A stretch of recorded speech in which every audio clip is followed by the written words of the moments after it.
Hi guys, so this week's Q&A video is all about Piriformis syndrome. So I do want to share with you some of my personal experience with Piriformis syndrome, and I also want to give you some practical tips that you can apply every day to help you heal from Piriformis syndrome once and for all. And I'm also, of course, hoping that you guys will learn from my experience and from my mistakes so that you can heal quicker and not have to take that long. So when I was first diagnosed with Piriformis syndrome, it was in 2011. I remember I was in university, and I had no idea what that meant for me. I just didn't even know why I was having this glute pain on my right side. And I remember I went to the doctor, just a general doctor at a clinic, and she referred me to a physiotherapist.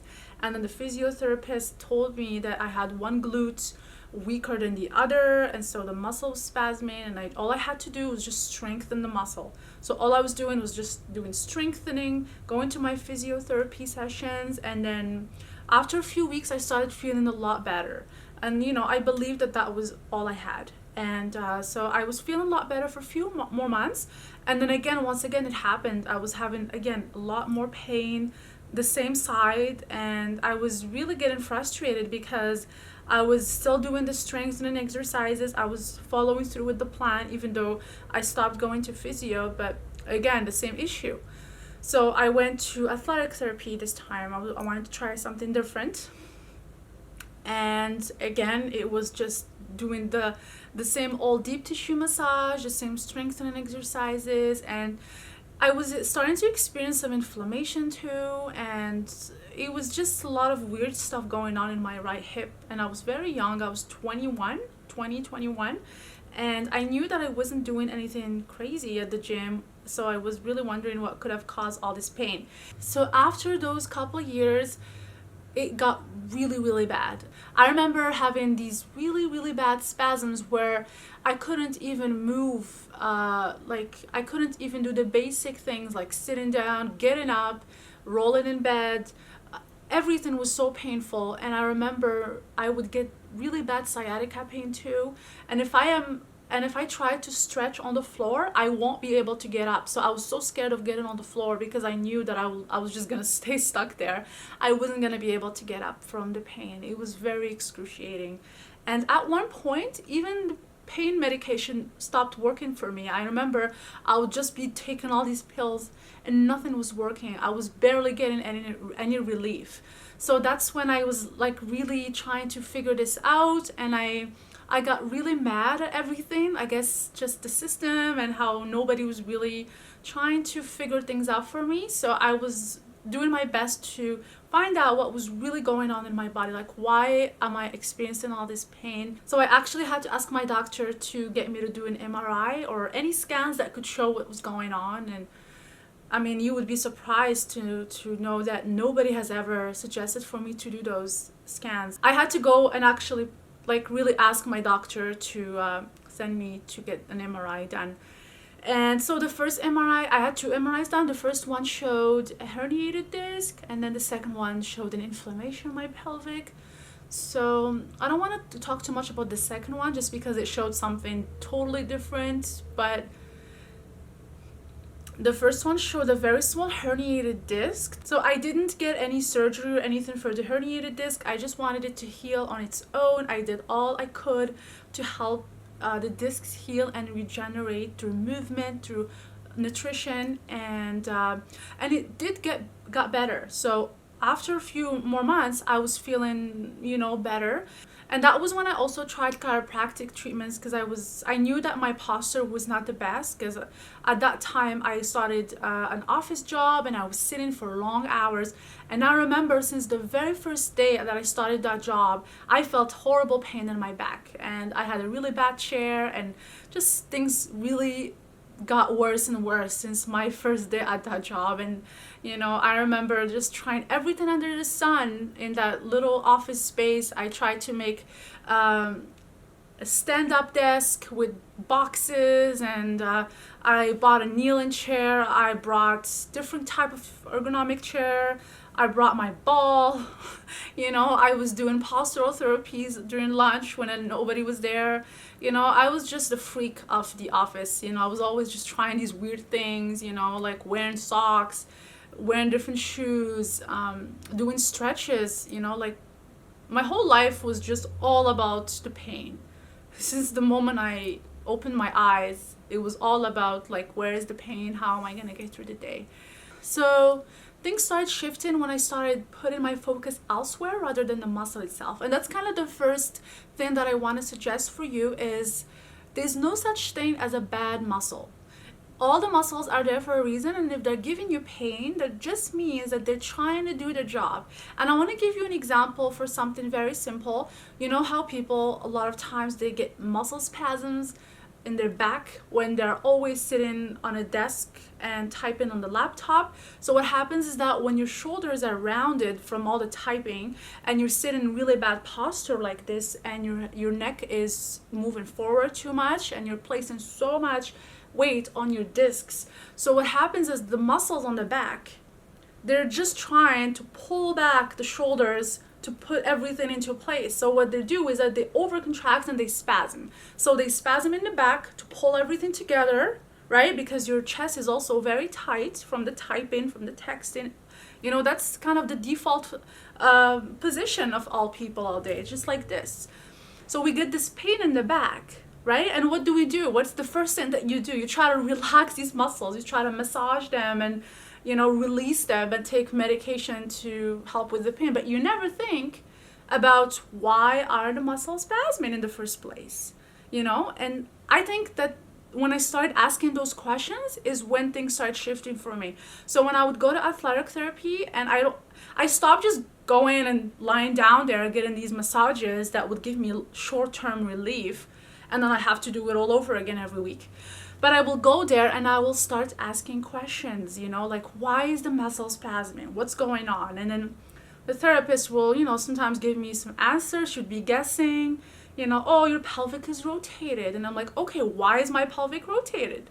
What's causing my pelvic to rotate? I mean, it makes sense. If your pelvic is rotated, the muscle is trying to pull it backwards. So it's spasming to pull everything back into place. So if I fix the rotation, the muscle should stop spasming. So let's do that. Let's stop massaging the muscle and let's fix the rotation. So I want you to really investigate the pain. I don't want you to just keep doing all these therapies to relax the muscle to make it not hurt, because you're just gonna keep getting this short-term relief, and the moment you stop those therapies, the pain is gonna get back again. So you have to start asking those questions and just think that there's no such thing as a bad muscle. And I also hear a lot of times that people, they tell me I injured my piriformis and I'm getting this pain. It's been going on for years. And injuring the piriformis muscle is a totally different story. If you're injuring a muscle, it's, you're just not gonna, the pain is going to be acute. It's going to be way worse. You won't be able to even walk, and it will take a few weeks for you to fully recover. It's like fracturing a bone, or these acute injuries are very different from chronic pain. Chronic pain comes from something that builds up through time. It's like it builds up through years and years of bad posture, or that there's an underlying issue that you have to investigate for yourself. The second thing that I want to share with you is that your posture determines how the muscles behave. So when joints are misaligned, they're not in good aligned posture, they will make the other muscles that are surrounding that joint behave in certain ways. As I mentioned earlier, if you're sitting like in a really bad shoulder rounded posture, the muscles in the back are going to try to pull it back into place, and that will result in pain and spasms. So it will be smarter for you to try to release the chest muscle, to try to have a, correct your posture, and then you'll notice that the pain will start going away on its own. And the same thing happens with the hips. When we're sitting all the time in really bad postures at work and our core is weak, our glutes are so weak, we're always just sitting every single day. We're not doing anything to strengthen the pelvic muscles. Guess what? A lot of those muscles are going to be overworking. They compensate for the other weak ones. And the glute minimus and the piriformis muscle are kind of the two top muscles that tend to get pain. And the glute minimus is the side muscle on the hip. So you have to spend some time, correcting your posture through postural therapies, as well as strengthening the other big muscles that help to stabilize the pelvic area, so that the smaller ones that help you rotate your hip, which is the piriformis muscle, because the piriformis muscle is a hip external rotator, right? So it just helps to rotate your hips. That's why you get pain when you're trying to move, like abduct or open up your hips, because it's the piriformis muscle that's kind of doing too much work than it's supposed to be doing. So if you're spending more time correcting your posture, that will help so much in reducing all kinds of muscle pain, not just the piriformis pain. And the third thing I want to talk about as well is the power of your mind to help you heal your pain, because there's a big thing in neuroscience called neuroplasticity, and there's also so many studies that show that when you're experiencing a lot of pain in a part of your body through time, that area of the brain that is connected to that area of the body will actually get bigger, because that will be all you're thinking of. And a lot of time, even though that area has healed completely, because the brain has been conditioned to give you pain, it will still give you pain even though there's like no injury or nothing going on in that area. And there's so much science behind this. I can link up some research studies below this video when I'm done, but you have to recognize and be aware of this. So as you're healing, as you're doing all of your therapies, you have to spend some time to rewire your mind to kind of focus on healing and stop being stuck on pain mode. So there are many ways you can do that. I personally do it through guided imagery. So this is like a type of visualization that I do after my mindfulness meditation. And mindfulness meditation is amazing because you connect with your nervous system and you start connecting with some areas of your body that you're not aware of. So these are things that you can also include in your practice. And one thing that I wanted to focus on is that try to stay away from high impact exercises just for the time that you're healing. Things like running, jumping, anything that's putting too much pressure on your joints and on your muscles. Just because really, you just want to focus on actually connecting with the muscle, healing and strengthening. And then you can leave those things when you're very confident in your ability to exercise, because we develop this phobia for movements, and we're so scared that we're going to injure ourselves further if we do these exercises. The truth is, you won't injure yourself doing low impact strengthening exercises. Of course, you have to do them with good form, but if you're having piriformis pain and you haven't yet known exactly what's causing it, because it may be a disc issue, and as you're running, you may be making it worse. So for you to do strengthening exercise on the floor is way better than going for a run and getting more pain from that, because you may be making things worse. So I want you to avoid those high impact exercises until you know for sure what is causing the pain. So I just want to summarize again all the points that I mentioned. So the first thing is that there's no such thing as a bad muscle. You have to investigate, always ask questions. Even though the therapist is guessing what you may have, you have to be kind of your own doctor. You have to have that awareness and kind of always keep investigating and asking questions about what is causing the pain. The second thing is your posture determines how the muscles behave. So again, you want to be kind of scanning through your body. There are so many ways that you can do to see if your posture is aligned. You can stand against a wall or in front of a mirror, and you can literally start noticing some patterns. Like sometimes you will notice, I actually have noticed last year that I had one shoulder that was higher than the other, and then you may notice that there's one hip that's higher than the other, one leg higher than the other, or maybe that your hips are kind of more shifted to the other, one side over the other.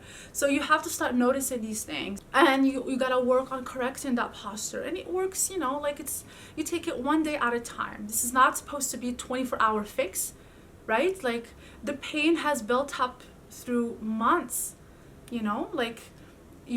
for you to actually get pain, because a lot of time when we get this pain, we think, oh, I did something yesterday and the pain, now I'm experiencing this pain.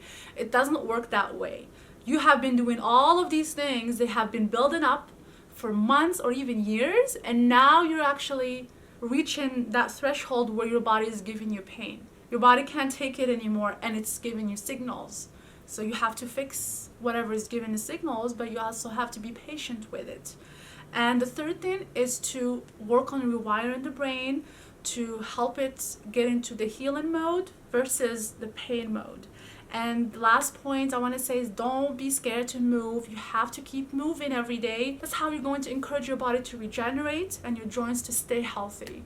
So don't be scared to move every day, and it doesn't have to be, like big exercises. You can just go for a walk every day. You can do some strengthening exercises at home, some yoga, Pilates, core exercises that I have inside the back pain boot camp. I have so many, stretches and exercises that are extremely low impact, but you have to do something every day. I personally get so much relief through movements and through healthy nutrition and when I reduce stress. So that's something to consider as well. If you have a very stressful life, you have to reduce stress to let your body heal and recover. Right now, if I would get piriformis syndrome again, or if I feel pain in that area, I don't think I would spend so much time on it anymore. I may do some massage in the area at home, but I don't think I would focus on it just like I did before. I would ask questions again. Why am I getting this pain? I would work more on my posture. I would reduce stress as much as I can, and then I will work more on my mindfulness, because I noticed that a lot of time stress actually causes me to get a lot of pain. And but these are things that you learn about yourself. I could be completely different from you, so you have to take the time to learn more about yourself and what works for your body. So I really hope that this video was helpful, and if you have any more questions, please let me know, and I cannot wait to connect with you next week.